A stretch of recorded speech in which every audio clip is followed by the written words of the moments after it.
Hi everybody, it's Cathryn from In the Pink Designs, and my project, this is the fourth project in my 5-project kit with Spooky Halloween stamp set and dies bundle. The box measures 5 by 3 by 2. It opens on the side like this, and inside I have a very large, stretchy, this one is Frankenstein, but they come in Dracula and witches too.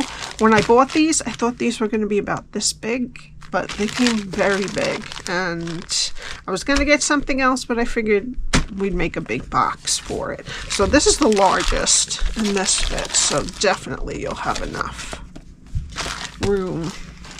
Okay, so what we need is a piece of Daffodil Delight that is 10.5 by 8.5. I cut the haunted house, the fence, and 2 bats out of basic black cardstock. We're using the Petunia pop pieces of the DSP today. You need 2 that are 4 3/4 by 2 3/4. 2 that are 1 3/4 by 4 3/4, and 2 that are 2 3/4 by 1 3/4.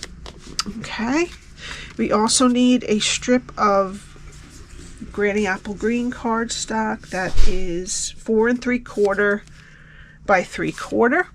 We need a piece that is 3/8 by 2 and one that is 5/8 by 1.5, and these 2 are for behind the haunted house.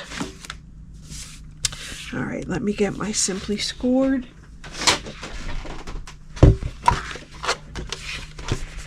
And score at 3, 5, 8, and 10. Turn it to the 8.5 inch side and score at 1.5 and 6.5. Okay, now fold and burnish your score lines. The 1/2 inch rectangle is over here. There is a 3 inch strip over here, a 1.5 on the bottom, and a 2 at the top. Now, I had to make this so long that we couldn't reach. I had to make the bottom sides a little bit longer, which are actually the saw sides, but it'll be all right. Okay, so this is what we're going to be doing.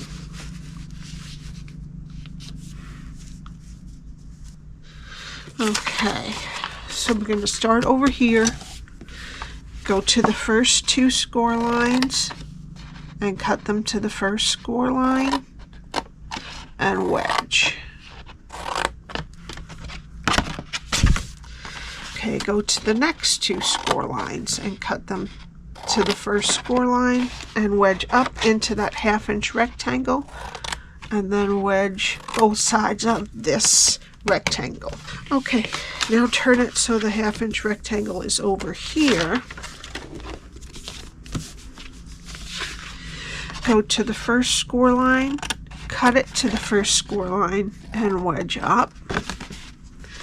Go to the next score line, cut it to the first score line. We're going to wedge both sides and then cut off about 1/2 inch. Okay, go to the next 2 score lines and cut them to the first score line, wedge, and then take off about 1/2 inch. And that's how your cardstock should look when you're done.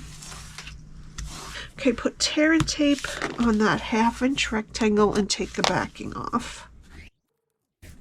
Then we're going to flip over the whole thing, flip over the side with the tape, and then the other side to meet it. Okay, this is our back here.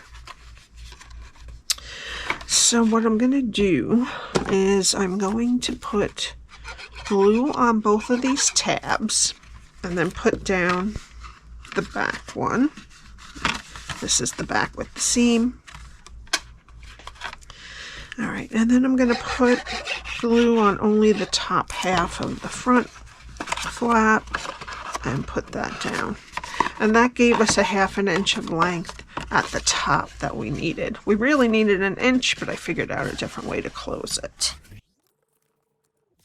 Okay, and that's your box, and we will use a Velcro dot as the closure.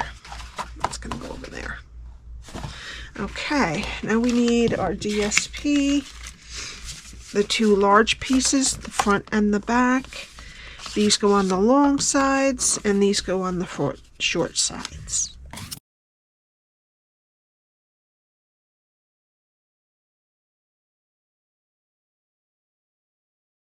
Alright, and that's what it looks like with the DSP on. We're going to take this strip that is 3/4 by 4 3/4 and put it on the front at the bottom. Okay, and then the haunted house, these two pieces, one is 5/8 by 1 1/2 will go on this side, and the 3/8 by 2 will go on this side, but you might have to clip a little bit off the top just so that it doesn't show, but I think this time it's good.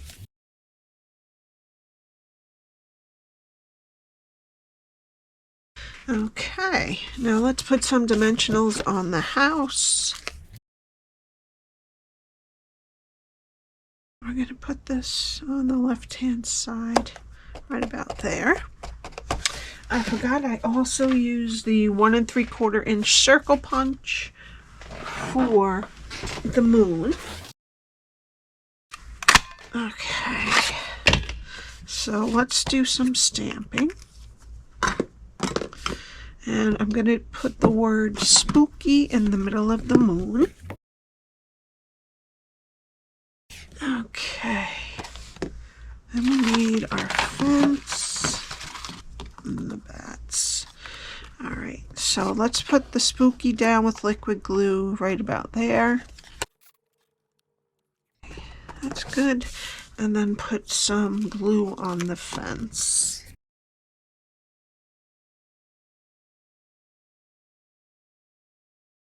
Okay, and let's put this right like that. Then I'm just going to bend the wings up of the bats and attach them around the moon.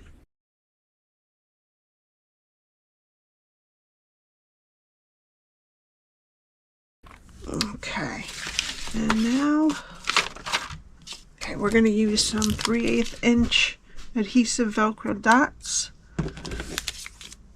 for the closure. Okay, and then I'm going to take a small circle punch and just take a little bit out of the top in the middle, just so that they see where to grab. Okay, now we'll do the rest of our stamping. Alright, so now we're going to do the little kitty cat witch and the broom.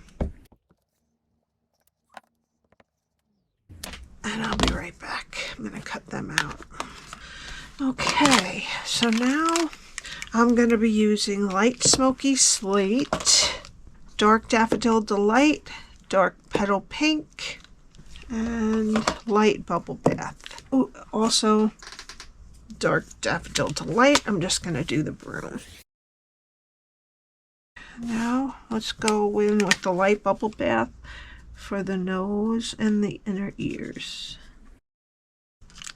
Okay, we're going to leave the middle of the face and the muzzle white, and I'm going to do the rest of the cat with the light daffodil, light smoky slate.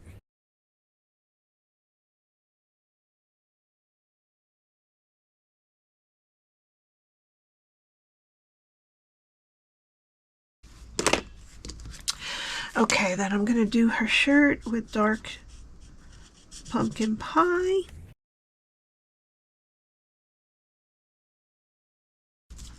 Oops, and some of the stripes of the socks. Right, okay. And then with the dark fresh freesia, I'm going to do the skirt and the rest of the socks. Okay.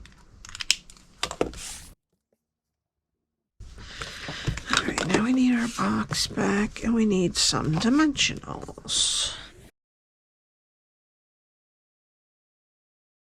And I'm going to put a little bit of glue over here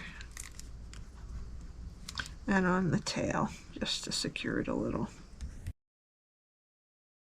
And I'm going to put her half on the house.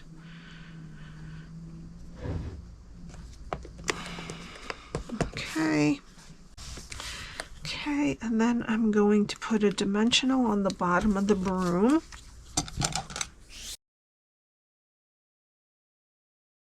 And a tiny bit of glue on the hand. And for the final touch, I'm going to make a small bow with the Petunia Pop Iridescent ribbon. Now this is totally optional. If you want to put maybe some of the foam stars there instead, that'd be fine too. And then I'll put some glue dots and liquid glue. And I'm going to put that right by the fence there. Okay, and that's it. I hope you enjoyed it. Any questions, please let me know. All my info is below. Please subscribe and hit the like button, and I will see you next time. Bye.